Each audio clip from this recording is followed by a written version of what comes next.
Hola, buenas tardes.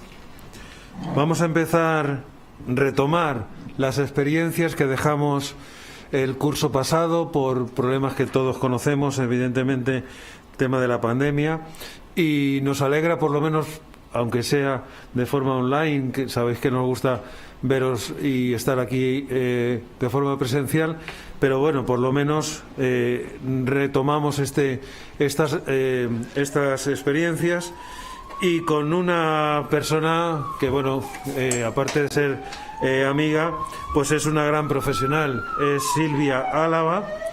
Sabéis que Silvia Álava es directora del Departamento de Psicología Infantil del Centro de Psicología Lavarreyes. También es doctora en Psicología Clínica y de la Salud. Hizo una tesis de mucho interés, que es relación entre el diagnóstico de TDAH y los procesos intelectuales y atencionales en muestra clínica, comparación entre TDAH y trastornos de aprendizaje. También es profesora del máster de Psicología General Sanitaria en la Universidad Alfonso X el Sabio. Tiene una dilatada experiencia, aunque es muy joven todavía, pero realmente es muy experta, dilatada experiencia, y yo creo que nos va a presentar un tema muy interesante y muy claro y muy introductorio de cara a cómo hacer con el tema, evidentemente, de las familias. Así que, Silvia, encantado de que estés con nosotros, de que inaugures este nuevo ciclo y viejo ciclo que cerramos, y tuya es la palabra. Pues, a ver, ahora ya está encendido el micro. Muchas gracias, Antonio, por haberme invitado a estar esta tarde aquí con vosotros. Bueno, la invitación era para marzo, pero ya sabemos todos lo que ocurrió en marzo y, bueno, pues lo hemos pasado a hacer en lugar de que estéis aquí. Sé que estáis del otro lado del ordenador, yo aquí no veo a nadie. Si os parece, como yo aquí no estamos solamente nosotros, me voy a quitar la mascarilla, así me escucháis mejor del otro lado del ordenador, ¿vale? Y sí que es cierto que tenemos abierta la posibilidad de hacer preguntas a través del chat, creo. O sea, que luego al final sí que dejaremos ahí un poco espacio para hacer pues todas las preguntas que queráis, todas las que nos dé tiempo, y espero saberlas responder.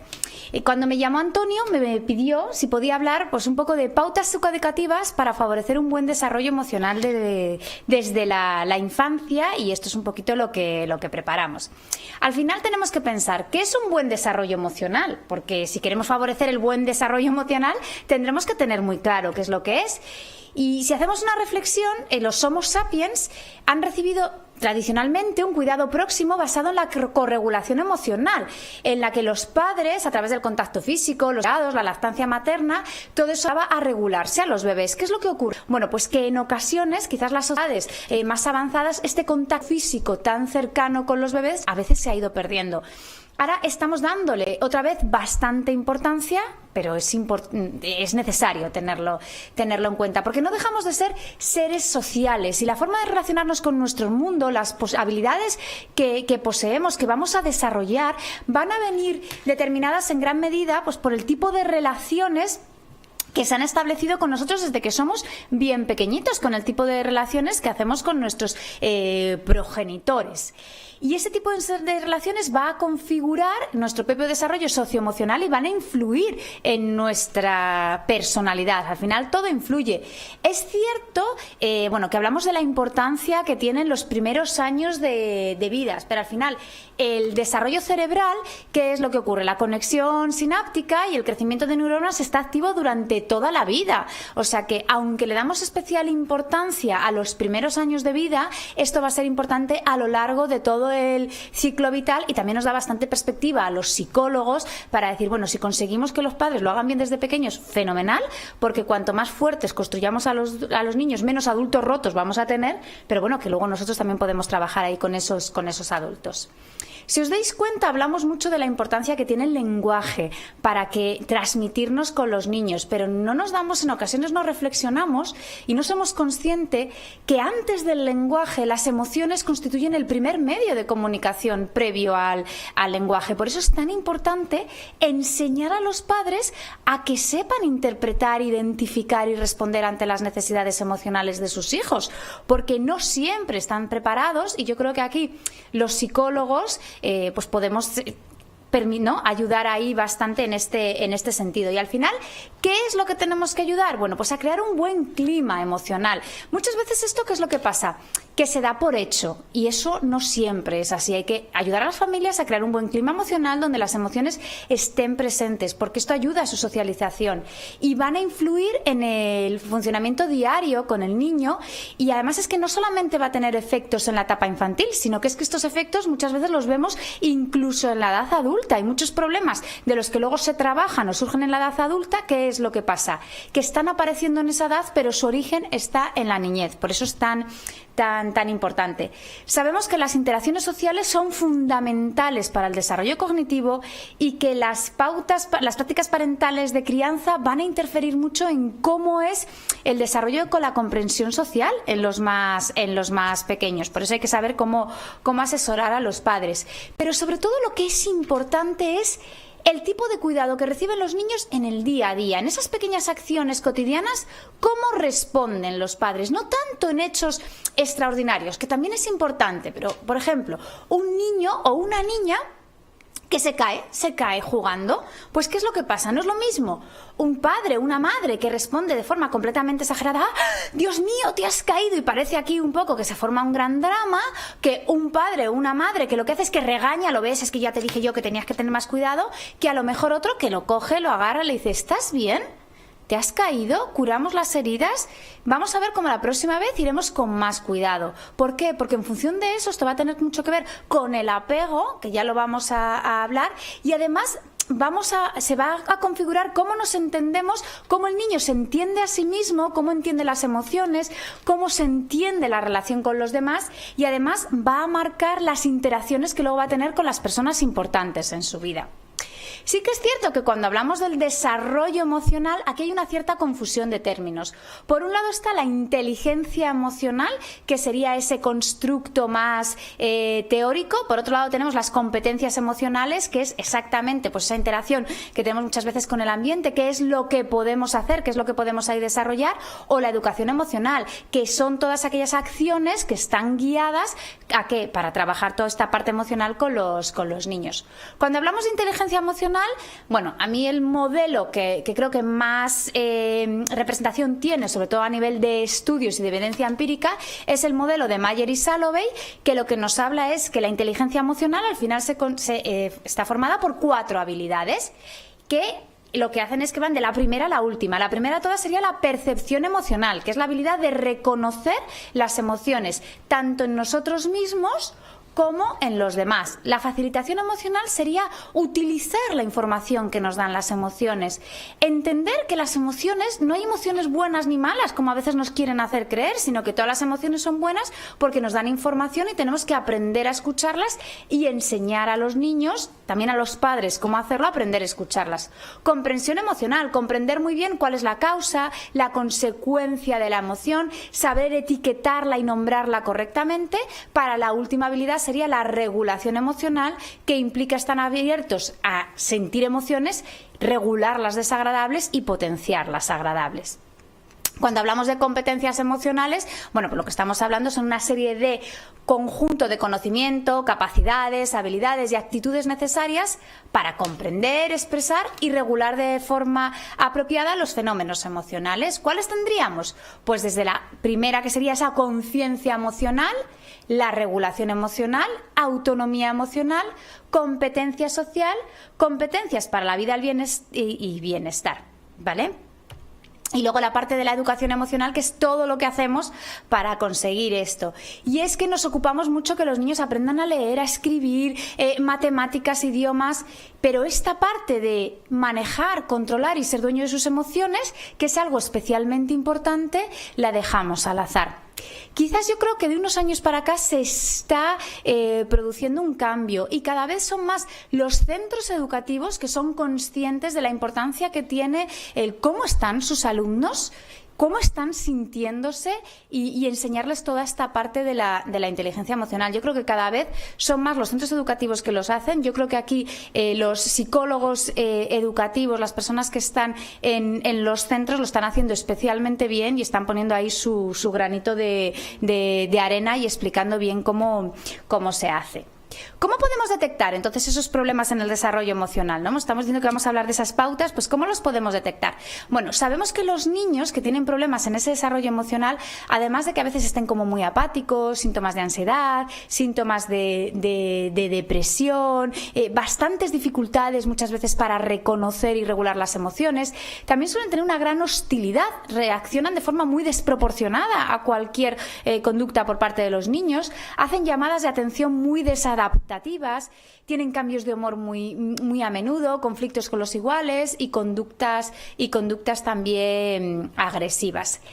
Como psicólogos hay unos grupos de riesgo que tenemos que tener especial importancia, porque sabemos que, pues por lo que nos dice la revisión de literatura científica, que suelen tener bastantes problemas en el desarrollo emocional, como pueden ser los niños que provienen de adopciones, sobre todo cuando se trata de adopciones tardías, los niños que han estado institucionalizados o los niños de familias negligentes. Aquí el problema no es el niño en sí, no es que digamos que estos niños tienen problemas, sino el tipo de relación que se establece con el adulto o el tipo de no relación que se establece con el adulto. Cuando estamos hablando de una familia negligente, ¿qué es lo que está ocurriendo?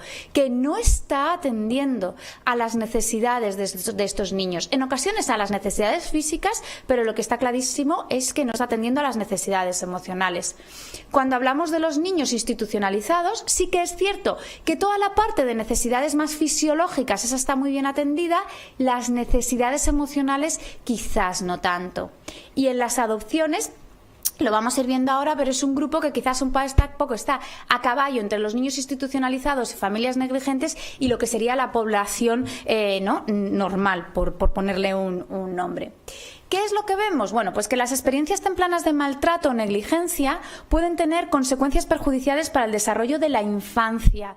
Y que los niños que han sido, que han tenido negligencia o maltrato, pues al final suelen presentar mayores problemas de reconocimiento, expresión y comprensión de emociones y también de trastornos psicológicos. Quizás lo que os decía antes, el grupo de niños adoptados está un poco a medio camino en el momento en que, lo que decíamos, una familia sí que es verdad que suele atender en mayor medida las necesidades emocionales. ¿Qué es lo que vemos? Bueno, pues que el factor de protección familiar es un contexto favorecedor para desarrollar todas estas habilidades emocionales en la infancia. Hay diferencias cuando vemos ahí los estudios entre lo que podríamos ver entre las familias negligentes y los abusadores físicos, los niños que han sometido a maltrato. Así, por ejemplo, los niños que han sido sometidos a maltrato suelen experimentar menos emociones positivas, mucha más emocionalidad negativa, suelen tener una tendencia al aislamiento social. Son hijos con menos oportunidades de interacción con modelos de comunicación emocional. Sus padres en ningún momento les han preguntado cómo están o han hablado de lo que sienten. ¿Y qué es lo que pasa? Que ellos muchas veces copian ese modelo y también tienen agresiones físicas y verbales luego cuando son padres. Sin embargo, los negligentes lo que pasa es que tienen poca información afectiva y menos compromiso con los hijos, poca expresividad y poco intercambio afectivo. ¿Qué es lo que ocurre? Bueno, pues que los niños que han sido sometidos a maltratos, lo que les suele pasar es que ante situaciones de provocación o enfrentamiento con el grupo de iguales suelen responder o respondieron en los estudios de forma más agresiva y menos competente. Y los de negligencia lo que les pasa es que como tienen menos habilidades sociales porque no se ha fomentado ese desarrollo en su familia, pues cuando tienen que entrar en un grupo social o cuando son situaciones que son ambivalentes no las suelen interpretar bien. ¿Y qué es lo que pasa? Que reaccionan de forma muchísimo más hostil. Entonces, ¿qué es lo que ocurre? Bueno, pues es que en este tipo de menores, cuando están interaccionando con los iguales, tienden a reaccionar de forma hostil, interpretando que es que van en contra mía. Esto, por ejemplo, lo vemos mucho luego en consulta, pues niños que con esta característica que dicen, no, es que yo le pegué porque es que él me estaba provocando. Y dices, ¿pero qué te estaba haciendo? Sí, me estaba provocando muchísimo. Y luego hablas con el resto de iguales o hablas con los profesores y dicen, no, si estaba mirando o estaba haciendo otra cosa. Pero ellos lo interpretan y te aseguran como me estaba provocando o era en contra mía. La hipótesis que se plantean muchos investigadores es que, claro, como el menor tiene una menos relación ahí con sus padres, tienen cuidados incoherentes basados muchas veces en prácticas coercitivas o que no son nada predecibles lo que van a hacer, ¿qué es lo que pasa? Que esa inseguridad que les genera pues hace que estén siempre completamente a la defensiva y esto lo hacen igualmente cuando están en situaciones sociales, como puede ser en el colegio o con otros niños. Aquí es especialmente importante hablar del apego. Yo creo que como psicólogos todos los tenemos ahí muy claro, pero bueno, sí que es importante trabajarlo en determinados momentos con la familia. Sabemos que los seres humanos podemos establecer relaciones emocionales estables e intensas con varias personas a la vez, pero para que esto ocurra ha tenido que haber una buena relación apego del neonato y su cuidador principal. Y esto es algo que es una relación que no es igual de uno hacia el otro. Tiene que ser siempre desde el cuidador principal hacia el niño y no al revés. Entonces, es importante trabajarlo con los padres, porque hay muchos que los tienen muy claro, pero hay otros que todavía te dicen, ya no cuando son bebés, sino cuando son más mayores, es que mi hijo debería... No, es que eres tú el que tienes que crear el vínculo. El vínculo se crea de padres, madres a hijos, nunca al revés, es asimétrico. Comienza en el embarazo y termina al finalizar la propia vida. No tiene nada que ver con un vínculo de amistad que es voluntario, recíproco y simétrico. Todos conocemos a Mary Ainsworth y su experimento para identificar esos estilos de apego. Lo que tenían era pues una mamá con su bebé y una extraña, y lo que veían era qué es lo que hacía el bebé mientras estaba la mamá y la extraña. Luego la mamá salía de la habitación y veía cómo reaccionaba ese bebé, que se quedaba solamente con la extraña, y qué es lo que hacía el bebé cuando la mamá volvía a entrar en la habitación. Y en función de eso se establecen los 4 tipos de apego. Ese apego seguros, en el que suelen ser madres sensibles, disponibles y responsivas, que cuando la madre está la madre, está la extraña y está el niño juega, pero con la base de la madre, como es la conducta, la persona que le da seguridad. Cuando se va la madre, bueno, pues disminuye la conducta de exploración, llora, pero cuando la madre regresa, pues se muestra alegre y busca el contacto físico para poder seguir explorando. En el apego evitativo son madres insensibles que en ocasiones rechazan a los niños, no inician esa interacción, y los niños exploran sin la base segura como su madre, les ignoran. Cuando se van directamente no se muestran afectados, pero cuando vuelven tampoco van a buscar a su mamá, incluso en algunos casos la madre lo rechaza. Cuando va en el ansioso ambivalente suele haber mucha inconsistencia emocional, las madres suelen ser irregulares con respuestas variables, y los niños apenas exploran aunque esté la mamá, porque se sienten nerviosos, preocupados, apenas se separen de ella, y se disgustan mucho cuando la madre se va, y cuando vuelven pueden responder de forma ambivalente, o buscar mucho contacto de forma muy desesperada, o resistirse al contacto. Y el apego que más problemas va a tener es el desorganizado, cuando las madres tienen respuestas contradictorias de proximidad y evitación, hay un doble vínculo, expresiones incompletas, son niños más inseguros, con respuestas que se pueden dar de evitativo, de ansioso ambivalente, y con reacciones muy, muy contrarias. Se pueden acercar a la madre o rehuir. Yo siempre, opino, esta es mi opinión ahí personal, pero a mí los casos como psicóloga infantil que más, quizás hay un poco que más me preocupan, son precisamente este tipo de los niños que tienen este tipo de apego más desorganizado, y los trastornos reactivos del vínculo que suelen hacer, los trastornos ahí un poco de apego, son casos que personalmente, ya os digo, que a mí me impactan, sobre todo por esa sensación de es que esto es algo que se podía haber evitado, o sea, es que esto se evita cuando los padres quieren a los niños y saben hacerlo bien. Entonces, esto no es un tema que digas es que genéticamente te ha tocado o es que es otro tipo de trastorno, ¿no? Sino que viene provocado muchas veces por los problemas que hay con los padres. Entonces, estos estilos de apego, ¿qué es lo que pasa? Bueno, pues que están producidos por cómo los padres tratan a los niños, no cómo los niños tratan a los padres, que cuando tratas a veces a los padres dicen, no, es que la culpa es de mi hijo. No, que el apego parte del adulto hacia el niño. Entonces, tiene mucho que ver con la cantidad de interacción entre la madre y el hijo, y la sensibilidad y reactividad de la madre hacia las señales del niño.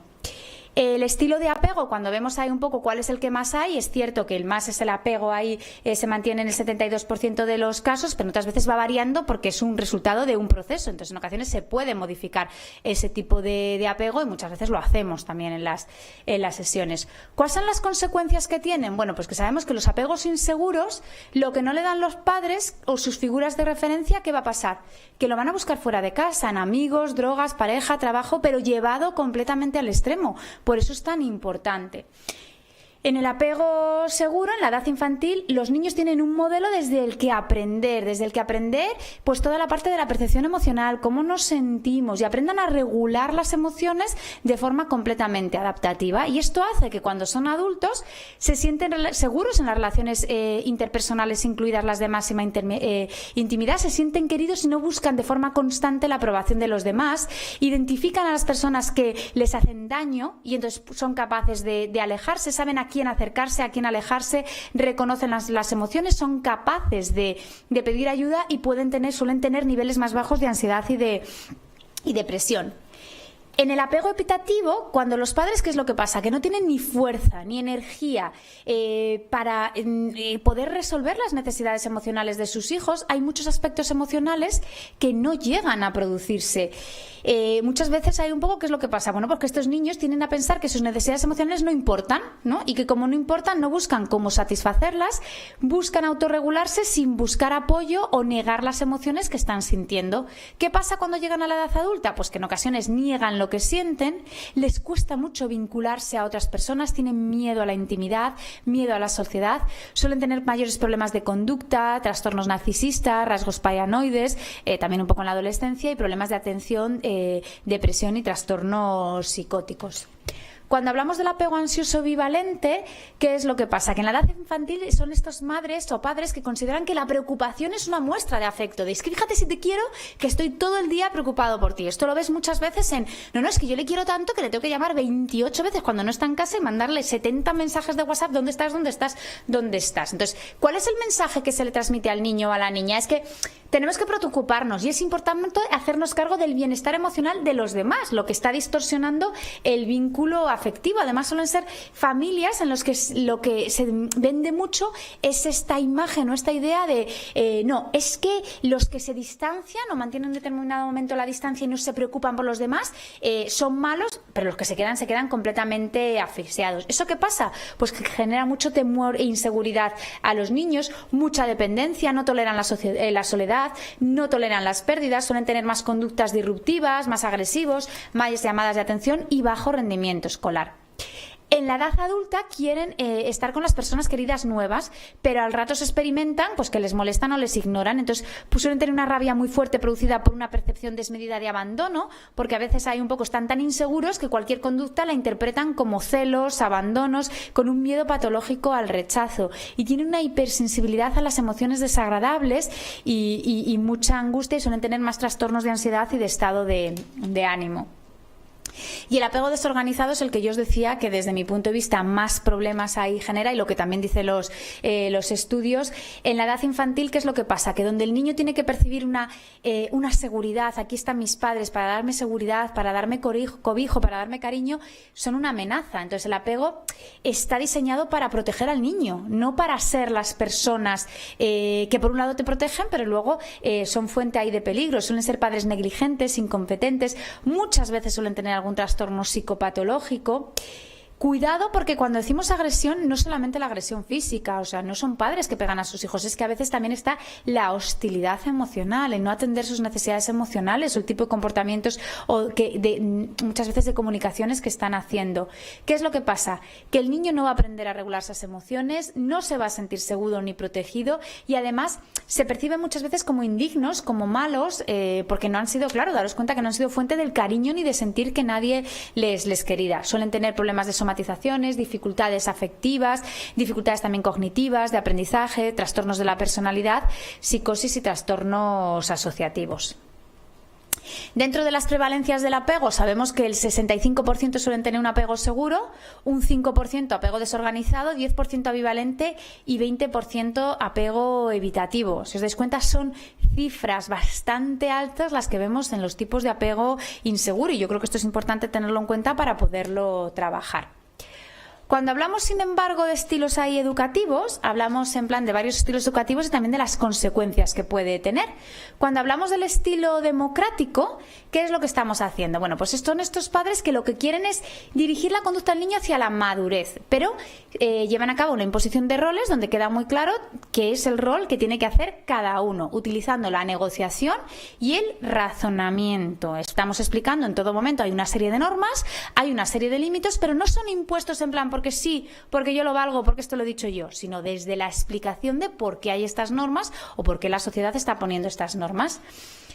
Parten de que tanto el padre como el niño tienen ciertos derechos y responsabilidades y que por eso nos tratamos con respeto el uno al otro. Y sobre todo se caracteriza por promover la autonomía, la independencia del niño y la responsabilidad en sus acciones. Cuando hablamos de un estilo autoritario, son padres que lo que valoran por encima de todo es la obediencia y no les importa utilizar el castigo o la fuerza y restringen mucho la autonomía del niño. Entonces, no favorecen el diálogo con los niños, incluso les llegan a rechazar como una medida disciplinaria.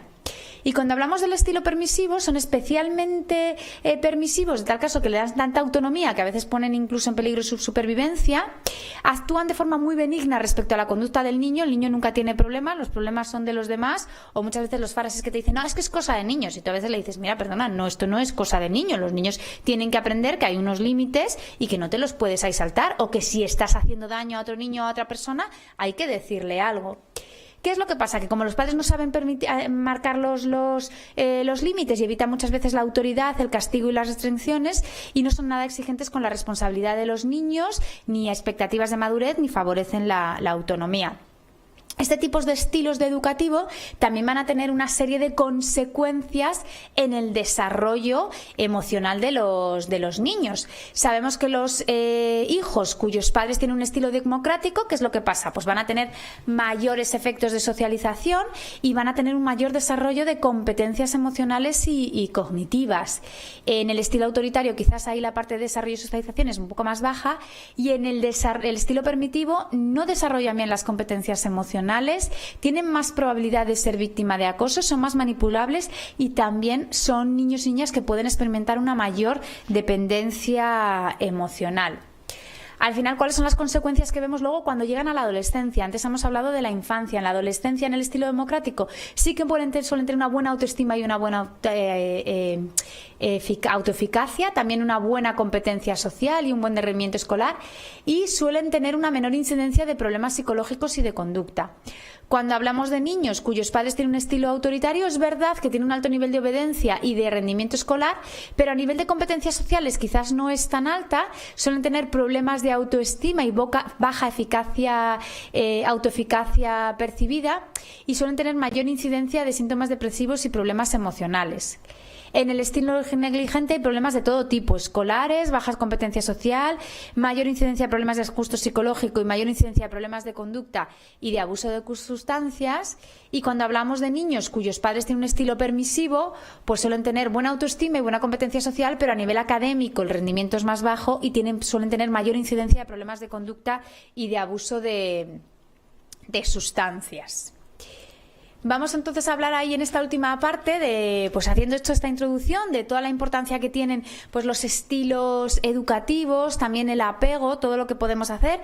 Pues ahora esa parte de y nosotros, ¿no? Desde el ámbito de la psicología educativa, ¿qué es lo que podemos hacer? Yo creo que aquí es súper importante concienciar a los padres el valor que ellos tienen. Es verdad que, oye, que educamos todos, educa absolutamente toda la sociedad, los padres, los profesores, pero que también educan los programas de televisión, todos, pero al final, quizás en el desarrollo emocional, lo que más importancia tiene siempre, en todo momento, son la familia, porque ellos son los que están para resolver en el día a día y nosotros como psicólogos les podemos ir explicando y diciendo, oye, cómo podemos fomentar para estas pautas educativas, ¿para qué? Para conseguir el mejor desarrollo emocional en la infancia.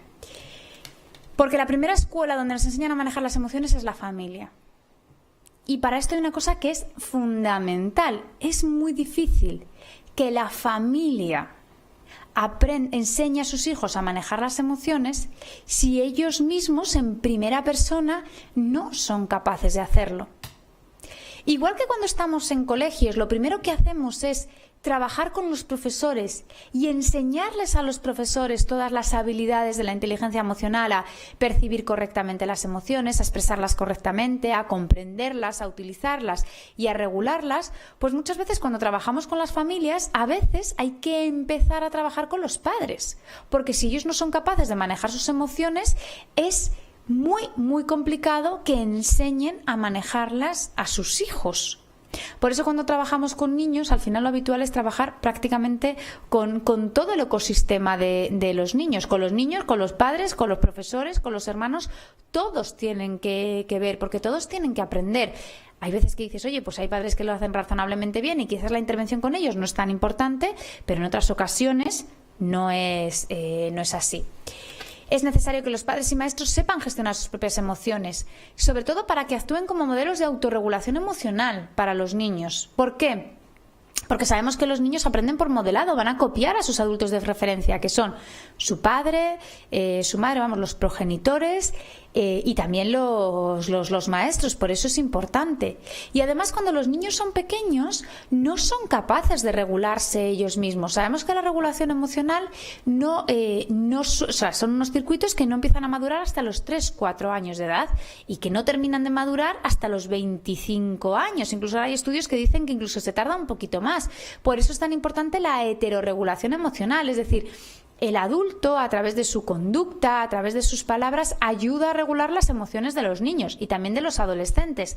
Si los adultos no saben hacerlo, es más, incluso a veces potencian, ¿no?, la desregulación o conductas muy desadaptativas, pues aquí tenemos un problema y por eso es necesario trabajar con todo el ecosistema familiar. Vamos a ir entonces hablando de pautas desde los más chiquititos hacia los más mayores. ¿Qué hacemos cuando son bebés?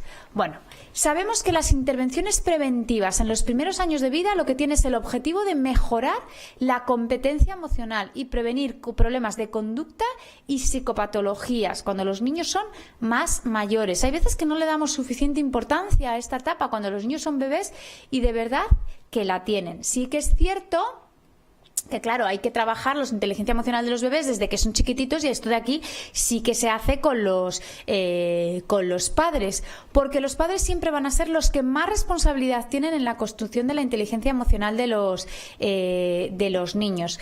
¿Qué es lo que necesitan? Contacto físico, todo el contacto físico que necesiten, ¿vale? Porque esto es fundamental para el desarrollo del apego y muestras de afecto. Los niños se tienen que sentir queridos desde que son pequeños. Si a nosotros como adultos en un determinado momento nos gusta sentirnos queridos, pues imaginaros a los niños. Los niños no solamente es que les guste, es que directamente lo necesitan. Y a veces hay que trabajar con los padres y explicárselo y decirle, bueno, es que tu hijo no solamente tiene que saber que le quieres, es que se lo tienes que decir. Es que esto de dárselo por supuesto no suele ser una buena idea. Hay que hacérselo saber, tanto con los actos como con las palabras. Pues a veces cosas tan sencillas como tumbarse en la cama, mirarles, hacerles cosquillas, masajes con las manos, masajes con pelotas ahí blanditas. Sabemos que, por ejemplo, cuando son bebés una cosa que funciona muy bien es la estimulación multisensorial, pues por ejemplo ese momento del baño en el que pueden estar, ¿no?, que ahí un poco tenemos los olores del baño, el sonido del agua, de la mamá o del papá, la estimulación ahí un poco táctil a través de pues un masaje que le hacemos, masajes relajantes que se pueden hacer después del baño. Puede ser un buen momento, por ejemplo, para trabajar todo esto. Nosotros como psicólogos sabemos la importancia que tiene el diálogo tónico, pero a veces también hay que trabajarlo. A veces te encuentras padres o madres que son especialmente dudos y dicen, es que a mí no me sale, ¿no? Se supone que esto tenía que salir innato, lo de hablar a los bebés con ese diálogo tónico, de sonidos agudos, de suaves, muchas interrogaciones exageradas. Bueno, pues hay padres que hay que enseñárselos a hacerlo. ¿Por qué? Porque sabemos que es una forma de captar la atención de los bebés, pero que es que sirve para fomentar un apego seguro y para fomentar que los niños sean más abiertos y más comunicativos. Yo es cierto, os cuento que pocas veces he tenido que intervenir sobre esto, pero a veces sí, porque hay padres o madres que te los encuentran que son ahí como más fríos y no se dan cuenta la necesidad que tiene. ¿Qué más cosas podemos pedir que hagan en esta edad o les podemos ahí un poco insistir? Pues muchos juegos de imitación, por eso cuando son bebés les gustan tanto los juegos de vamos a jugar a imitar soniditos de animales o animaditos de granja, ¿no? O enseñarles canciones de estas que tienen mímica y vamos allá cantándoles y acompañándoles, favorecer que estén con más niños. Bueno, ahora justo toda esta etapa del COVID lo tenemos ahí complicado, esto de enseñarles a compartir, enseñarles que estén con más niños. Esperemos que todo esto pase, no sabemos los efectos que va a tener a medio largo plazo, bueno, pues que tengan que estar tan aislados, porque es bueno que estén con más niños. Sabemos que cuando los niños son pequeños no juegan con ellos, juegan junto a ellos, que muchas veces, sobre todo las interacciones que tienen son triangulares a través de los objetos, bueno, pero todo esto habría que seguir favoreciendo en la medida de lo posible y que las medidas COVID ahí lo permitan. ¿Qué podemos recomendarle a los padres que hagan para favorecer ese buen desarrollo emocional de los bebés? Bueno, pues jugar, por ejemplo, a imitar las sonrisas. Sabemos que los bebés imitan, bueno, pues es importante jugar con ellos, o imitar lo que os decía antes de los soniditos de los animales, besos, caricias, cosquillas, mucho contacto físico, porque nos ayuda a construir un buen apego con el adulto.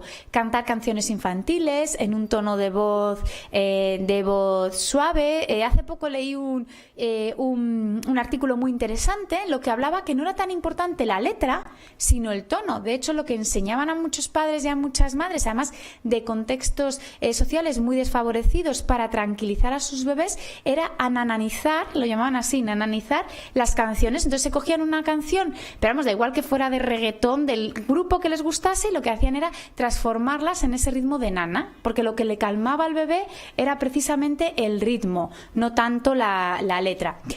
Hablarles con un tono de voz suave, entonando mucho, con ese tipo de mensajes que enfaticen mucho el mensaje, muecas y caras divertidas, jugar que se vean delante del espejo para trabajar esa inteligencia interpersonal también es importante, trabajar la psicomotricidad fina y gruesa, sobre todo cuando estamos de bebé, la gruesa, con colchonetas, con pelotas que rueden, dejarles ahí un poco que se muevan, que salten, que trepen, prestándoles pequeños desafíos que sepamos ahí que pueden conseguir. Es cierto que hay que vigilarles, que no tengan ahí ningún accidente, pero sí dejarles que se muevan, que exploren y propiciar que puedan interaccionar con otros niños en la medida de lo posible y de que el COVID nos vaya ahí un poco ayudando.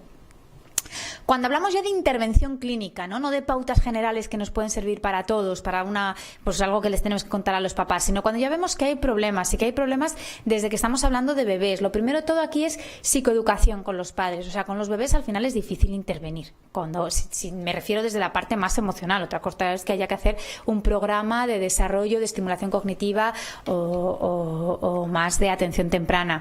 Hay que enseñarles a establecer un vínculo de seguridad, y acordaros que el vínculo lo tienen que establecer los adultos, no los niños. Para eso tienen que aprender a distinguir las necesidades emocionales de los niños y ser capaces de atenderlas. Saber cuando un niño llora de hambre, por ejemplo, llora de sueño, o llora simplemente porque lo que quiero es que me cojas, o quiero que me ayudes porque no estoy bien o porque tengo miedo. Intentar enseñarles a hacerlo. Y con métodos de crianza positiva, en el que pongamos más atención y más foco cuando los niños lo hacen bien, que no tanto cuando lo hacen mal, o desde el castigo, o desde la regañina, o lo de los gritos, que ya sabemos que no van a favorecer un buen desarrollo emocional. Pues quizás esto sería la parte más clínica. Cuando ya estamos hablando de niños de infantil, ¿qué es lo que vamos a hacer? Bueno, pues sobre todo favorecer la comprensión y la regulación emocional. Ya podemos empezar a trabajar con todo el tema de las emociones, a identificar las emociones, qué es lo que estamos sintiendo, por qué nos sentimos así, y pequeñas pautas para que aprendan a regularlas. Sí que es cierto que va a ser todo muy mediado con los padres, pero que ya se pueden empezar haciendo cosas. Es importante trabajar la autoestima, la seguridad de los niños. Y para esto va a ser fundamental que los padres que nosotros seamos capaces de transmitirles que tienen que perder el miedo a dejarles autonomía, que tienen que perder el miedo a que se caigan. Evidentemente que no se caigan desde lo alto, que se van a hacer mucho daño, pero sí que se pueden caer, que tu labor tiene que ser ayudar a levantarles, no evitar que se caigan, porque si no, no van a aprender cuando en la vida se equivoquen. Trabajar mucho la tolerancia a la frustración y el autocontrol. En ocasiones vemos niños pues que les cuesta mucho tolerar la frustración, y en cuanto las cosas no salen como ellos querían, ¿qué es lo que pasa? Pues se enfadan y montan unas grandes pataletas. Sin olvidarnos en todo momento que el modelo va a ser fundamental. O sea, hay que trabajar mucho con los padres, porque claro, a veces no son ellos los que están proporcionando una buena fórmula de reconocer y regular las emociones, y los primeros que nunca nombran ni cómo se están sintiendo ni qué es lo que les ocurre son los padres. A mí hay muchas veces que me dicen: Silvia, ¿en serio yo tengo que decirle a mi hijo o a mi hija cómo me siento? Y digo, sí, porque si no, no va a aprender, no es un buen modelo. Cuidado, que eso no significa que los adultos tengan que contarles todas sus preocupaciones de adultos a los niños, porque ahí les estamos dando una información que no les importa, que no la necesitan, y es más, sería bastante, ¿no? Tendría un efecto contraproducente, pero que en un determinado momento enseñar a un papá, a una mamá, decirle: mira, hoy mamá está cansada, hoy mamá está triste, pues porque echa de menos que pueda quedar con sus amigas, echa de menos que podamos ir a ver a los abuelitos. Ya está. Eso sí que tiene un efecto positivo, porque les estamos enseñando a expresar lo que sentimos en lugar de dejarnos un poco llevar por un estallido emocional. ¿Qué podemos hacer en esta edad, cuando ya estamos hablando de niños de infantil? Cosas concretas que podemos pedirles a los papás que puedan ir haciendo. Bueno, pues enseñar a reconocer las emociones, ser conscientes del estado emocional en el que nos encontramos, primero nosotros y luego los demás. Para esto hay un montón de materiales muy bonitos para trabajar con los niños de que son pequeños. Seguro que todos conocéis el monstruo de colores, que yo creo que es muy, muy popular y los niños más o menos les gusta bastante. Hay otros libros como son, bueno, quizás más para primaria, es el emocionómetro de Inspector Drilo. Tenemos ahí vídeos como los de José está contento, José está enfadado. Si alguien quiere y necesita material, que me escriba y yo se lo digo. Hay que asociar emoción, o sea, el niño tiene que aprender a asociar las emociones con sus caras correspondientes, pues saber que esta es la alegría, que esta es la tristeza, el asco, y a veces incluso, yo en muchos casos, no solamente es que yo juegue con los niños en sesión a adivinarlas, sino que les digo a los padres que tienen que hacer este tipo de juegos, de jugamos a los gestos y los niños los tienen que adivinar para aprender cuáles son esas emociones. Fundamental, vocabulario emocional básico. Vamos a empezar por las emociones básicas. Luego ya iremos poniendo las complejas. Estamos hablando de edad infantil, pero esas emociones básicas hay que decirlas. ¿Por qué? Porque en ocasiones nuestro vocabulario emocional se restringe a ¿cómo estás? ¿Bien? ¿Mal? O no sé. Bueno, pues eso nos está dando muy poca información, porque nos dice si lo que estamos sintiendo es una emoción agradable o si lo que estamos sintiendo es una emoción desagradable, pero no nos está dando tantas pistas de qué es lo que está ocurriendo. Bueno, pues hay que enseñarles ese vocabulario emocional. Empezamos por las emociones básicas y luego vamos a las más complejas. Y los primeros que utilizan el vocabulario emocional enseñamos a usarlo a los progenitores. Emociones positivas. Hay que favorecer los buenos momentos, que los niños experimenten bienestar, emociones positivas que les ayuden a contrarrestar los efectos de las emociones desagradables.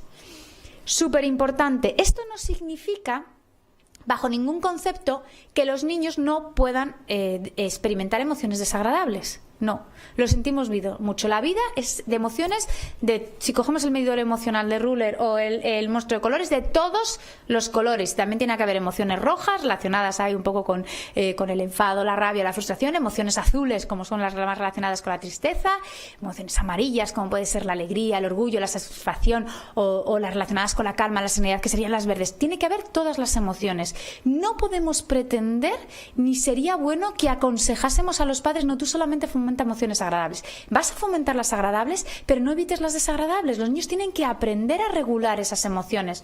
Pero esto de en plan de, ay, por favor, que no se frustre, que no se enfade, que no se ponga triste, entonces, que perdió la pelota, bueno, no pasa nada, no, le compro ahora mismo otra pelota nueva. No, perdió la pelota. Pues vamos a trabajarlo. Has perdido la pelota. ¿Estás triste? La emoción que sientes por haber perdido la pelota es tristeza.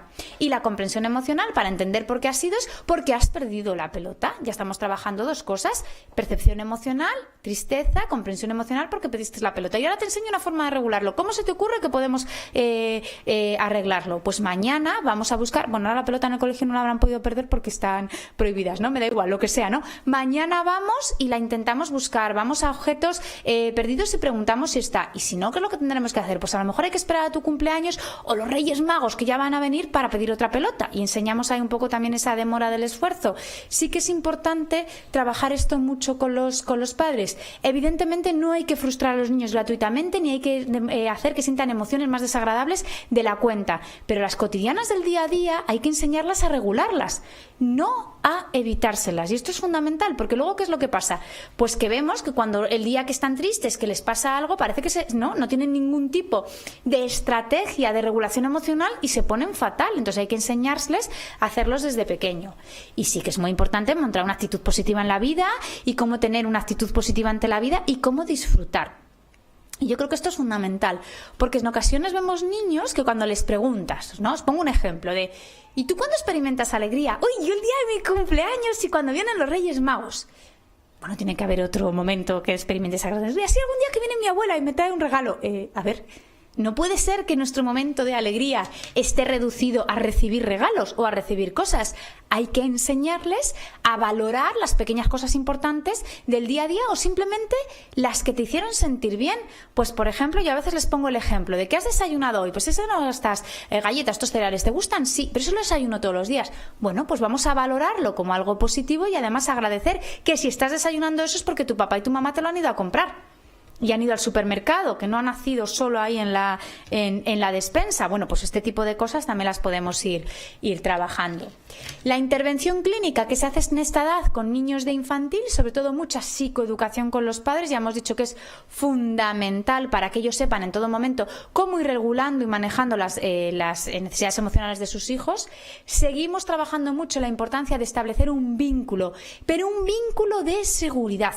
Y esto es fundamental. Ya hemos hablado antes de los tipos de apegos y que los apegos que no suelen estar relacionados con problemas emocionales ni en la infancia, ni luego en la edad adulta, ni en la adolescencia, son los vínculos que aportan seguridad. O sea, es decir, el niño cuando está contigo está fenomenal, está feliz, pero no le pasa nada si en un determinado momento tú te tienes que ir y se queda con el abuelo, se queda con el tío, se queda con la prima. Evidentemente no le estamos diciendo que se quede con un desconocido, pero sí que pueda estar seguro también cuando tú no estás, porque lo que queremos trabajar es que sea seguro o segura por él mismo o por ella misma, a través de ti, pero no que sea solamente es que para estar bien tengo que estar pegado a mi papá o a mi mamá. Eso no es lo que queremos ahí fomentar.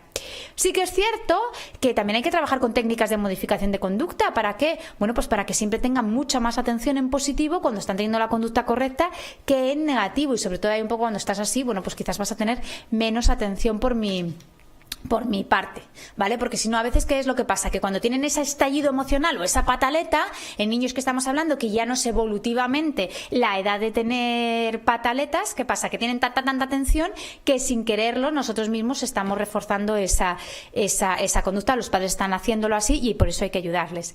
Insistiéndole mucho en la heterorregulación emocional. En esta edad, el niño o la niña va a aprender a regular las emociones y esto va a favorecer un buen desarrollo emocional en su edad, en su infancia, en su adolescencia y en su edad adulta, a través del adulto que le tiene que decir, bueno, pues cuando ha habido un problema, a lo mejor en ese momento no es el momento de hablar, porque sabemos que en ese momento lo único que va a conseguir el niño es que va a seguir en pataleta, pero cuando ya ha pasado hay que hablar del tema. Y hay que hablar del tema y hay que explicarles muy bien esa heterorregulación emocional de qué es lo que sentiste, percepción emocional, por qué lo sentiste, porque es lo que yo creo, comprensión emocional y luego alguna pauta de regulación emocional. Pues por ejemplo, ¿no? Algo que nos suelen contar súper a menudo, es que monté un número impresionante porque no quería recoger sus juguetes para irse a la ducha y al final se montó una impresionante. Bueno, pues cuando ya ha pasado todo y después de la ducha, cuando el niño está tranquilo o la niña ya está en disposición de hablar, es cuando hablaremos con él y le explicaremos, a ver, mira, yo creo que lo que pasó es que te enfadaste, ¿vale? Estamos hablando infantil, vamos a utilizar emociones básicas. Te enfadaste porque querías seguir jugando con tus juguetes. ¿A que sí? Ya con eso hemos trabajado percepción emocional. Comprensión emocional porque querías seguir jugando, ¿vale? ¿Qué te parece? Cómo ducharse es muy importante y nos tenemos que duchar a partir de ahora. Como técnica de regulación emocional te decimos, te voy a avisar antes y entonces cuando falten 5 minutos te voy a decir, oye, que faltan 5 minutos, vamos recogiendo y si hace falta, pues me quedo yo a ayudarte a recoger.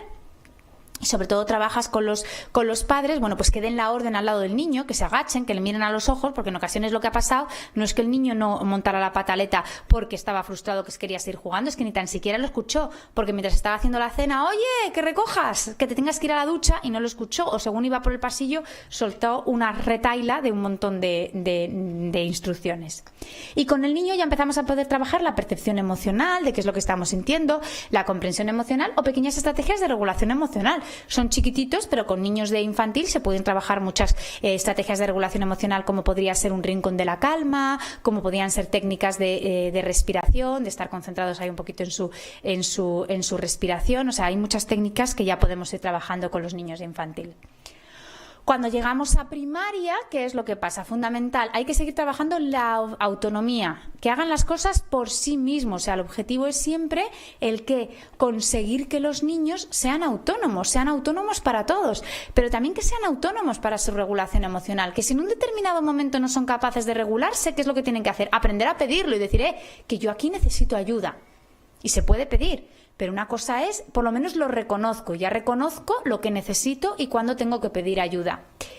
Súper importante, hay que decodificarles el mundo, es decir, los niños se enteran de muchísimas cosas. Ya sabemos todos que hay una capacidad de observación impresionante, pero ¿qué es lo que pasa? Que los adultos a veces damos por hecho, a veces los papás y las mamás dan por hecho que ya se ha enterado de lo que ha pasado. No, se ha enterado de que ocurre algo, pero necesita decodificar el mensaje, explicarle acorde lo que está pasando a su edad. Pues ahora, por ejemplo, hay que explicarles y decirles, oye, que los Reyes Magos van a venir igualmente, pero que para que no se contagien, lo mismo ya no van a salir por la calle diciendo así, hola, hola a todos los niños, van a ir directamente a las casas, y que este año con el COVID a lo mejor necesitan más tiempo para ir recopilando juguetes y que tenemos que escribir antes la carta a los Reyes Magos. Hay que adaptarlos. Pongo un ejemplo, ¿no?, muy de lo que va a pasar, o creemos que va a pasar, porque de aquí a que sean los Reyes Magos, lo mismo la situación y los escenarios han cambiado 7 veces, ¿no?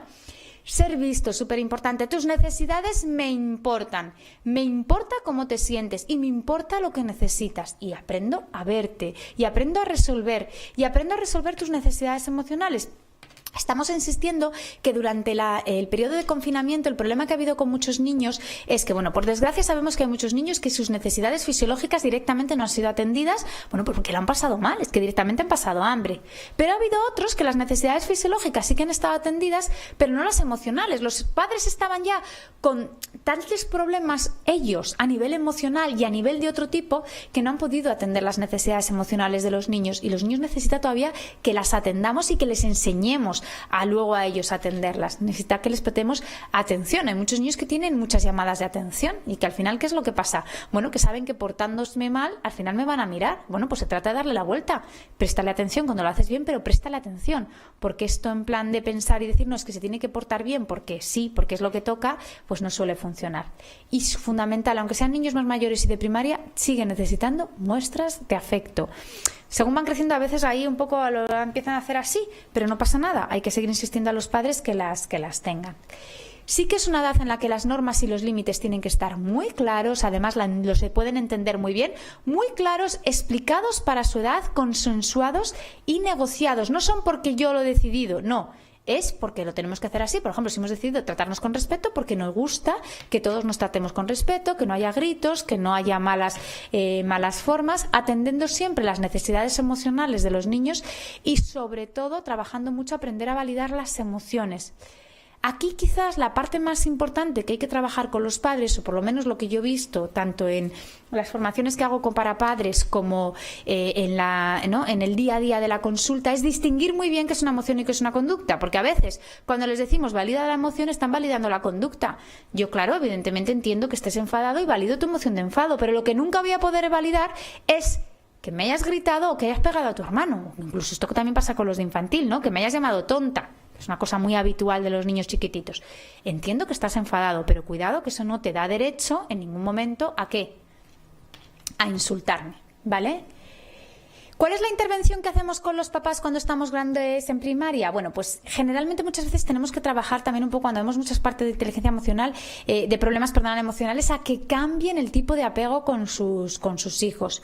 Los padres evitativos, pues que perciban, comprendan y atiendan las necesidades emocionales de sus hijos. No puede parecer que bueno, estamos en el siglo XXI. Esto en el siglo XXI sigue ocurriendo. O sea, yo he trabajado con algunos padres en los que ha habido que insistirles y decir, oye, mira, que atender las necesidades emocionales o decir cómo te estás sintiendo, esto no es de débiles, de verdad. Ser en todo momento consciente de lo que sentimos para aprender a manejarnos, es más, nos va a dar mucha fortaleza. Pero todavía hay algunos padres que piensan que esto es de débiles y no quiero que mis hijos muestren ningún tipo de emoción porque si no, no se los van a comer. No, pues más bien es todo lo contrario, ¿no? Si no saben ahí un poco cómo hacerlo, van a tener bastantes problemas en la relación con otros niños y con los adultos. O algo que quizás es incluso más habitual que los padres evitativos, o por lo menos que más solemos ver nosotros en consultas, son los padres ansiosos, en los que ellos tienen un nivel de ansiedad tan alto que no son capaces de tranquilizar a los hijos, porque es que no son capaces de tranquilizarse ellos mismos, o son tremendamente invasivos a la hora de relacionarse con los niños. O a mí me genera tanta ansiedad que lo pueda pasar mal, que entonces ya directamente sobreprotejo y son, como dicen los periodistas, ¿no? Los padres helicópteros de sobrevuelo ahí por encima, no le vaya a pasar nada, no favorecen la autonomía y están continuamente sobreprotegiendo. Y a veces lo que hay que trabajar es directamente con ellos que sean menos ansiosos. ¿Por qué? Porque no son capaces, hay un poco de soportar eso, es decir, oye, en un determinado momento le tengo que decir que no. A ver si es que me va a querer menos. Bueno, pues todo eso hay que trabajarlo, ¿no? Te va a querer incluso más porque seas capaz de decirle, no, ahora no te puedes comer las chuches porque hay que comer el filete.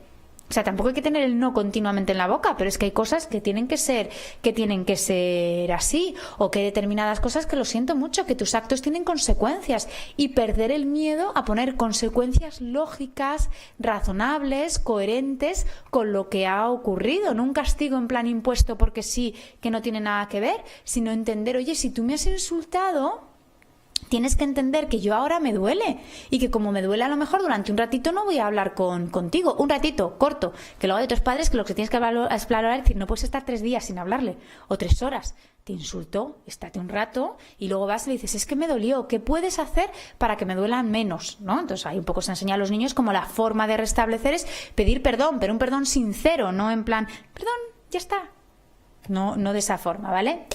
La relación del apego es asimétrica, ¿vale? Entonces yo creo que ahí es súper importante también desmontar ese mito. Es que yo soy el mejor amigo de mi hijo o de mi hija. Todavía hay padres que hay que trabajar con ellos esta parte. No, tú no eres su amigo, eres su padre y eres su madre. Van a tener muchísimos amigos en la vida, pero padre o madre solamente, ¿no? Vas a estar tú, ¿vale? Es el adulto del que parte las conductas de favorecer el apego, no del niño. Cuidado, ¿eh? Porque esto en ocasiones también hay que trabajarlo mucho con los padres. No es que mi hijo o mi hija debería... No. Cuidado, el apego lo tienes que establecer tú. No lo puede establecer el niño o la niña. Pero esto incluso a veces te lo encuentras con adultos que tienen muy mala relación con sus padres. Y aún así están intentando establecer... Vale, ya son adultos. Y están establecer el vínculo con sus padres, que ya son mayores. Pero es que tampoco funciona, aunque sean mayores. ¿Por qué? Porque tiene que ser siempre del padre o de la madre hacia los hijos. Hay que seguir trabajando con técnicas de modificación de conducta que entienden, oye, lo que se tiene que reforzar y lo que no. Cuidado también con las atribuciones que hacemos, ¿no? que se hace como padres, de atribución interna o externa, estable o inestable, controlable o incontrolable. Mucho cuidado con las etiquetas. No es que mi hijo o mi hija es así o yo soy así, no. O sea, se comporta así de esta determinada manera y generalmente muchas veces la explicación de qué es lo que ha pasado la tenemos en el compendio de todo. Qué es lo que ha dicho el niño, cuál era la situación y lo que los adultos que están delante también están contestando. Porque luego vamos viendo ahí que sin querer los están reforzando muchas cosas. Y trabajando la responsabilidad.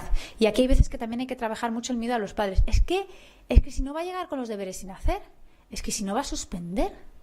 Bueno, pues no pasa nada. Es mejor que aprenda que si no te preparas un examen se suspende, que estamos en primaria, que hay una fecha de recuperación, que nadie va a perder y tener un fracaso escolar por suspender un examen, y lo aprende. Pero hay que perder el miedo, o perder el miedo a, bueno, pues que no lleve los deberes hechos y que vea lo que ocurre cuando no están los deberes hechos, no en plan de, claro, luego hay padres que te dicen, no, es que tenemos examen, es que hemos sacado un 7, y dices, no, si es que lo has sacado tú más que directamente el niño o la niña, ¿vale?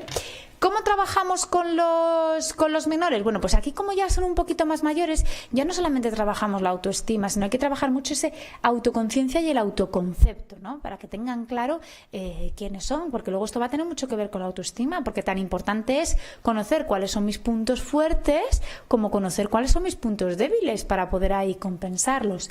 Hay que trabajar muchas veces ese entrenamiento en habilidades sociales. Hay niños que son más torpecillos a nivel social y es que no saben muy bien cómo hacer amigos o cómo tienen que interaccionar cuando hay situaciones que son más ambivalentes y no saben interpretarlas, o hay que enseñarles a ser asertivos, que hay muchas técnicas dirigidas precisamente para trabajarlo con niños.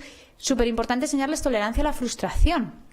Evitar que se frustren no es buena idea. Hay que dejarles que tolerancia a la frustración en las frustraciones de su vida cotidiana, no tampoco frustrarles gratuitamente. Que interioricen las normas y los límites. ¿Por qué? Porque vivimos en una sociedad súper compleja, y si no sigues las normas y si no sigues los límites que tiene la sociedad, sería un caos. Si yo ahora decido, no, pues para mí las normas no son, y empiezo a saltarme todos los semáforos en rojo, bueno, pues si voy conduciendo lo más probable es que pille a alguien, y si voy andando es que me mate. Pues entonces, por eso es tan importante en todo momento entender la importancia que tienen normas sin límites, pero entenderlas, para entenderlas y aceptarlas, no la imposición de como es una norma lo tengo que hacer así y sin pensar exactamente por qué es. El trabajo en equipo también se trabaja mucho con los menores, y ya empezamos a trabajar todo el desarrollo de las habilidades emocionales, la percepción emocional, cómo me siento, cómo se sienten los demás, la facilitación emocional, comprender la información que me dan las emociones, qué es, por qué las tengo que escuchar y utilizarlas en un determinado momento, bueno, pues para hacerte, por ejemplo, una buena toma de decisiones o para algo en concreto. Comprensión emocional, por qué me siento así, cuál ha sido la causa, la consecuencia, y estrategias de regulación emocional, que cuando los niños ya son mucho más mayores, pues ¿qué es lo que pasa? Que podemos ir ampliando muchísimas más técnicas de regulación emocional. Sí que es muy importante que todo esto, como estamos hablando de niños, luego lo tenemos que trabajar de forma conjunta con los padres, y que, por ejemplo, cuando les enseñamos técnicas, es bueno que los padres sepan las técnicas para que en un determinado momento, cuando las necesiten, se las puedan recordar y decir, oye, ¿no te acuerdas que aquí tenías que hacer esto? ¿Qué te parece si lo hacemos ahí juntos? Que también nos puede ayudar y funcionar ahí especialmente bien. Bueno, pues hemos ido ahí un poco deprisa. Yo quería hacer un repaso, primero hablar de que era un buen desarrollo emocional, de los grupos a los que teníamos que dar un poquito más de importancia, pues lo que decíamos de niños que vienen en entornos de negligencia, de maltrato, institucionalizados o adoptados, la importancia que tiene el apego y los estilos ahí educativos, y luego qué pautas y qué es lo que podemos hacer. Pero sí que quería no gastarme todo el tiempo hablando yo, para dejar ahora pues ese tiempo al chat de preguntas y poder ir resolviéndolas en la medida de lo posible. Pues muchas gracias. Muchas gracias, Silvia, fenomenal. Ahora estamos esperando a ver si hay alguna pregunta a través del chat, de la gente que ha estado online escuchando tu conferencia. A mí me ha gustado mucho, y no sé si mientras hay alguna pregunta que estoy poniendo, a ver si hay alguna pregunta, alguna cuestión, pues quieres matizar alguna cosa de las que has dicho. Yo, por ejemplo, veo que hay algunos padres que les cuesta mucho, la verdad, que el tema de entender lo que es el apego, la regulación emocional, y que a veces pues culpabilizan a los niños, y a veces cuando se les pone una etiqueta más a nivel psiquiátrica o neurológica, eso les calma y les tranquiliza, porque dice, bueno, ya no es culpa ni mía ni del niño, es que como le pasa esto. Yo creo que es que tenemos que tener mucho cuidado con las etiquetas diagnósticas. Evidentemente, pues sabemos, ¿no?, que son necesarias porque, pues, por ejemplo, tú si quieres luego poder ayudar al niño tienes que establecer un protocolo, y sabemos que en los colegios pues no se activan los protocolos si no tenemos esa etiqueta diagnóstica, porque si ya tenemos como un TDAH, pues sabemos qué es lo que podemos hacer, que le tenemos que sentar en primera fila, que te podemos hacer no determinadas cosas, si es una dislexia, si es lo que sea. Entonces, por un lado es que la etiqueta nos ayuda a establecer el protocolo y para poder también un poco darle a ese niño todas las apoyos que pueda necesitar en un aula.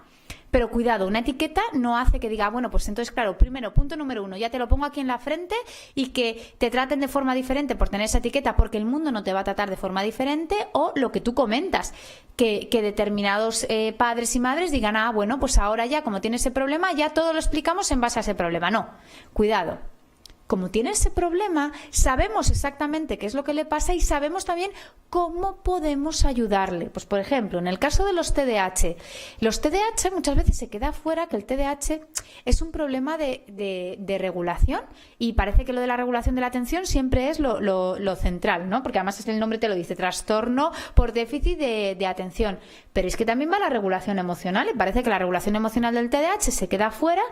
Está estudiado, pero es lo que menos ahí se estudia, y eso también es importantísimo. A los TDAH les cuesta mucho regular las emociones. Eso no significa que no tengamos que enseñarles, sino al revés, que hay que explicárselo más veces, que hay que ser más paciente y que hay que poner un mayor empeño en hacerlo así. O sea, que las etiquetas en absoluto lo que pueden llegar y decir es, bueno, pues ya con eso, como sé que el problema no es mío, ya no lo trabajo, sino todo lo contrario. Ya sé qué es lo que ocurre y sé que a lo mejor hay que trabajarlo, pero hay que trabajarlo de forma todavía mucho más específica.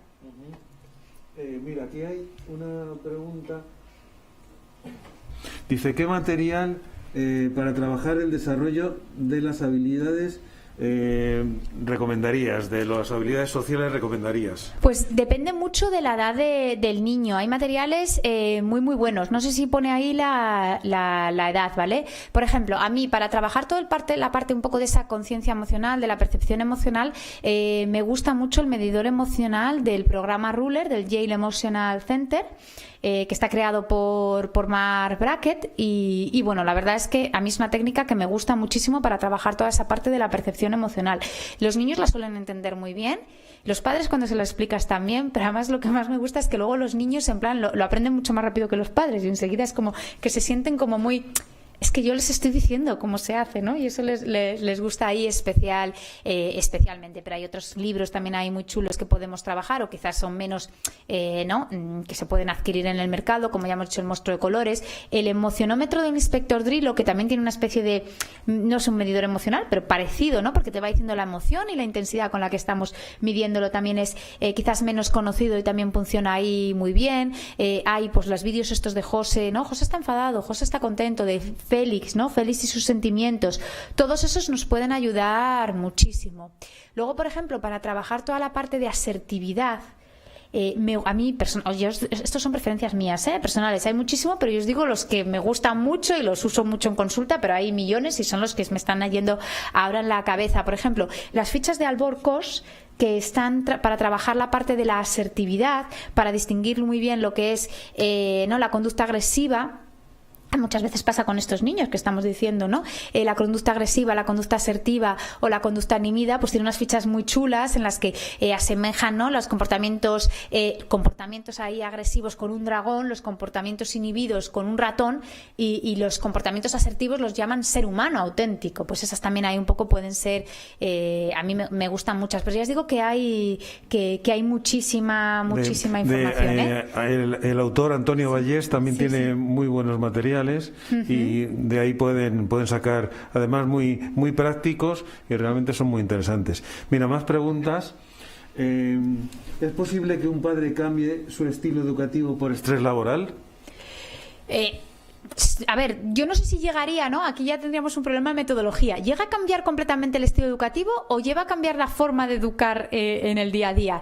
Tengo clarísimo que la forma de educar en el día a día la cambia. No sé hasta qué punto podríamos decir que ha cambiado el estilo educativo si fuéramos que es algo más constante, ¿no? Pero la forma de educar, por supuesto, ¿qué es lo que pasa? Que cuando somos sometidos a un gran estrés, ¿qué es lo que pasa? Que nos cuesta tanto regular nuestras propias emociones que ya no somos capaces, ya no te digo de regular las emociones de los niños o de las niñas, sino de percibirlas, porque estamos tan metidos en nuestro propio problema y a veces, ¿no?, con una cantidad de rumiación de que ¿qué es lo que pasa? Que no, pues eso, que son adultos que en un determinado momento les cuesta mucho más poder atender a las necesidades emocionales de los niños desde la parte que es que hay veces que ni tan siquiera son conscientes de que las tienen por su problema personal.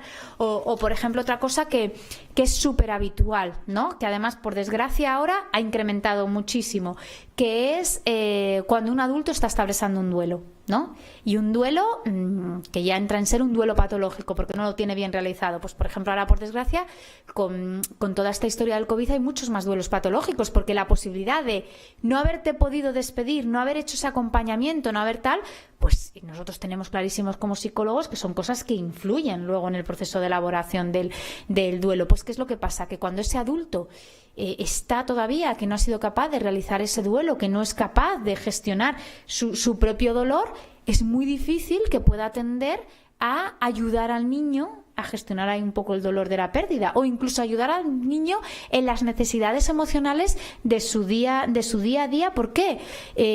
Pues porque no es porque no quiera o porque en un determinado momento lo haya dejado de querer, no, sino porque no está en disposición de hacerlo. Por eso yo creo que es tan importante aprender a pedir ayuda, enseñar a los niños desde pequeño, lo que decíamos, eso de trabajar mucho esa conciencia emocional y saber en un determinado momento cuando tienes que pedir ayuda, incluso como adultos pedir ayuda para decir, oye, ayúdame porque no soy capaz de gestionar esto, ni en primera persona ni luego con mis hijos.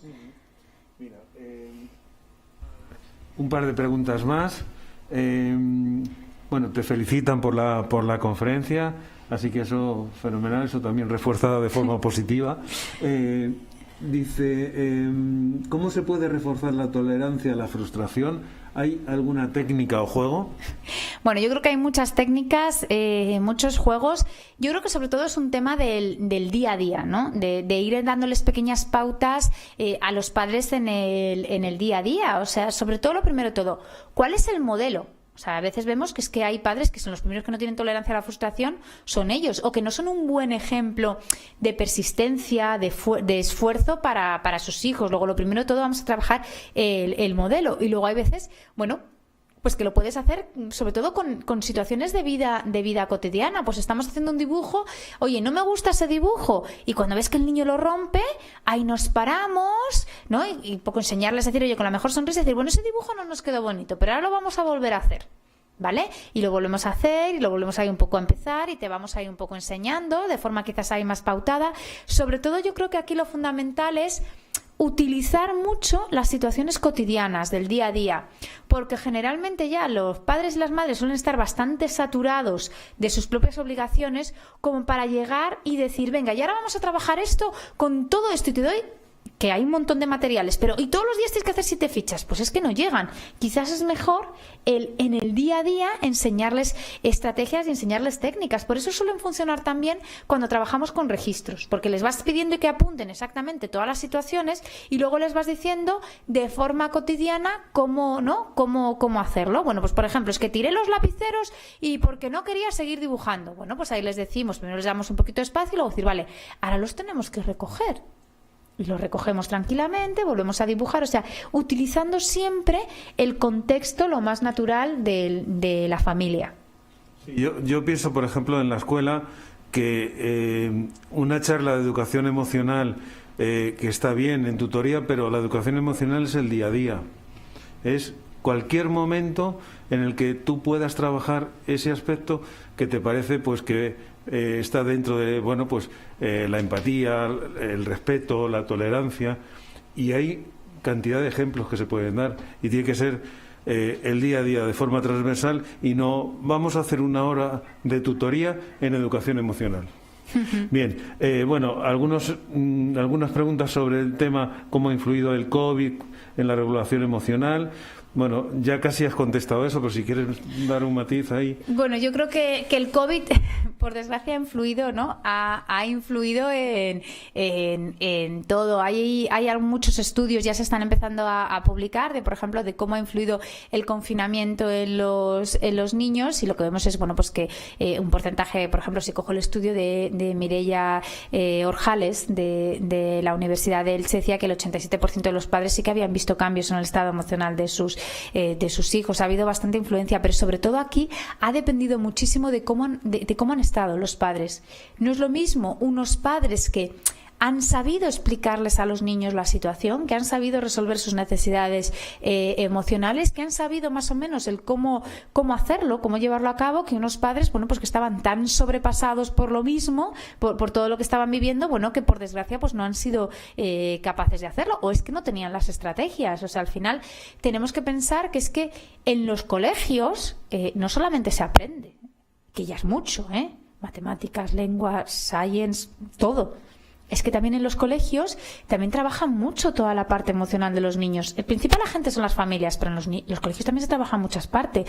Y hay niños donde, como toda esta parte emocional en las familias, por desgracia, no la pueden hacer en su día a día, pues las hace muchas veces el profesor, y han perdido también un poco ese apoyo.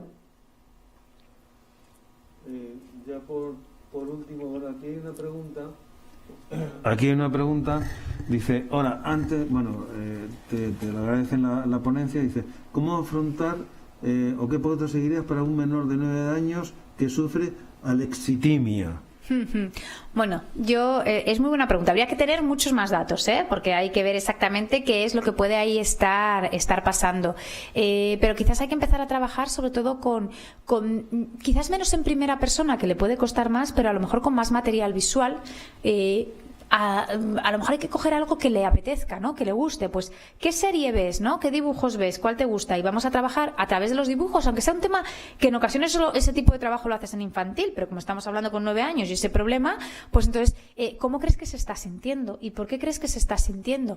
Y a lo mejor tú alguna vez te has sentido de forma parecida. O sea, se trata un poco de hacerlo un poco desde ese enganche de algo que a ti te apetezca y de algo que a ti te guste. Porque si vamos directamente a trabajar y cómo te sientes y como tal, lo más probable es que directamente desconecte y rechace. Pero si a través le enganchas un poquito de ¿y cuál es la serie que ves? ¿Y cuál no sé qué?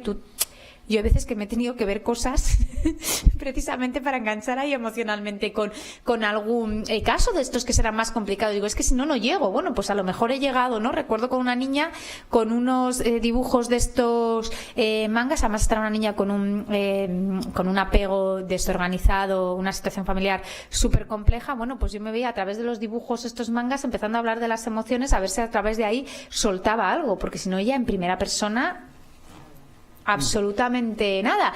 Y a partir de ahí, pues a veces se sueltan y empiezan a contar cosas. Sí, lo visual siempre ayuda mucho.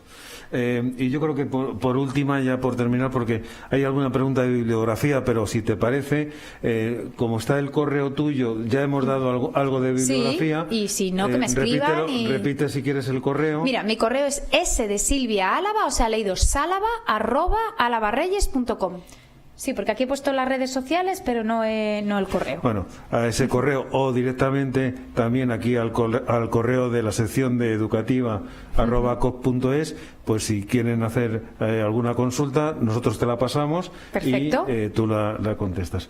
Por lo tanto, por último, bueno, ¿cómo cambiar a un padre o una madre negligente por algo más regulado? ¿Educación? Me encantaría tener la respuesta. O sea, si la tuviera, de verdad, que sería maravilloso porque evitaríamos tantos problemas. Pero yo, por desgracia, no la tengo, no sé la respuesta. Por lo menos que sean conscientes, yo lo que intento trabajar con ellos es que sean conscientes de el daño que hacen con sus hijos con determinadas conductas, con determinados comentarios o con determinadas no conductas, ¿no? O ser conscientes de tu hijo, tu hija no va a venir a pedirte ayuda, tienes que ir tú, que no les despisten tantos. y siendo conscientes un poquito, a veces vas consiguiendo pequeños cambios. Yo cambios totales y radicales, voy a ser sincera, no he conseguido, porque es que muchas veces cuando estamos hablando de una negligencia es que hay un problema ya de salud mental importante de estos padres, ¿vale? En ocasiones es consumo de sustancias, en ocasiones son trastornos de personalidad, hay unas problemáticas bastante importantes asociadas. Por eso solemos trabajar mucho también con qué familiares pueden establecer un buen vínculo y un buen apego con ese menor. Trabajar ahí un poco con los familiares e incluso con los profesores. A veces los profesores, pues cuando no hay un buen apego con las figuras de su familia, pues hacen el apego con ellos. Entonces, cuando ves ahí que no consigues cambiar a ese adulto en negligencia, oye, cuidado, que en ocasiones es que ya no es que no lo consigas cambiar, es que tienes que denunciar. O tienes que avisar a servicios sociales, que es que eso también hay que hacerlo, ¿eh? Pero si no, por lo menos buscar con qué otras personas puede hacer una vinculación segura. Pues yo creo que ya hemos terminado. Ya hemos terminado. Muchas gracias a todos los que estáis detrás de la pantalla por vuestros comentarios. Pues parece que realmente ha sido muy interesante la ponencia. Yo la suscribo, evidentemente. Damos las gracias a Silvia. No sé, desde allí, pues a lo mejor podéis hacer un pequeño aplauso. Yo desde aquí la voy a aplaudir. Muchas gracias. Así que muchas gracias, Silvia, y a todos, pues ya prácticamente, bueno, estamos en fechas, no sé si festivas, pero bueno, intentaremos pasarlo pues de una manera pues lo más agradable posible en estas vacaciones. En enero ya tenemos programadas en enero, febrero y marzo 3 experiencias.